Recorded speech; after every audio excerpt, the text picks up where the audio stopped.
Adoro quando pessoas fazem um método IP, fazem um Atomic Brain, fazem um curso de finanças, sei lá qual curso que esse povo tá fazendo aqui. E eles saem loucos, em disparada, pra contar pra todo mundo o que eles estão fazendo.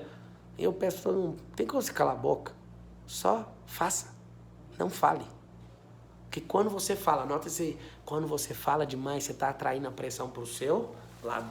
Adoro comprar imóvel, adoro comprar carro. Quando eu chego no lugar assim, ó, eu faço pergunta toda, eu faço só pergunta pra ver o que é o negócio de verdade. As pessoas se entregam o tempo inteiro, porque elas, na insegurança, gostam de falar demais. Aí você pega, reúne tudinho, faz uma petição, faz uma coisa lá que o cara achava que custava 1 milhão, passa pra 600 mil, tudo porque conversa borracha demais. Para de falar, cala essa boca.